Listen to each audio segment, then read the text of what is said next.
CBS News on the Hour, sponsored by O'Reilly Auto Parts.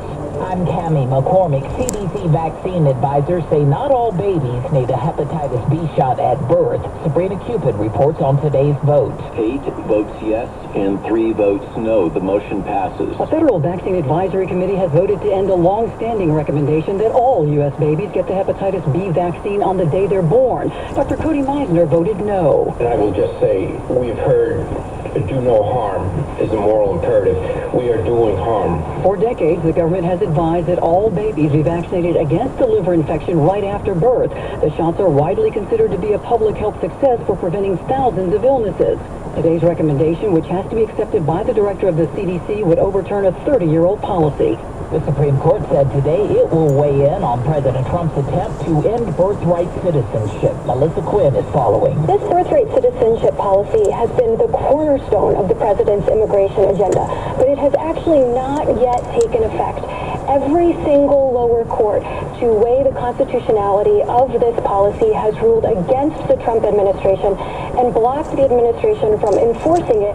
Stacey Lynn reports a federal judge has given the Justice Department permission to release transcripts of a grand jury investigation into Jeffrey Epstein in Florida, a case that ended with no charges. The judge said he was granting the Justice Department's renewed request in light of the bill that Congress passed last month, known as the Epstein Files Transparency Act. It required the DOJ to release all of its records related to Epstein. President Trump met today in Washington with Mexico's president and Canada's prime minister. Linda Kenyon reports. The three are co-hosting the 2026 FIFA World Cup, so they were all together at the Kennedy Center for the drawing. Immigration and trade have been on the table.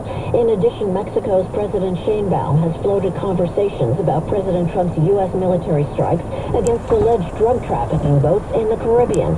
She has made it clear she will not accept a U.S. military presence in Mexico, although she will collaborate with the U.S. in other ways. Steve Kathan reports on the death of a renowned architect.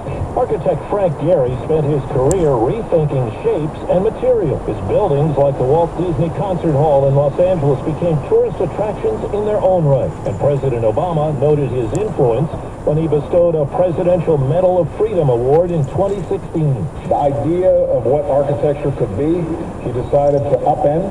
Gehry was 96 years old. On Wall Street today, stocks finished higher. This is CBS News. Well, that's today's news. I didn't hear any good news, did you?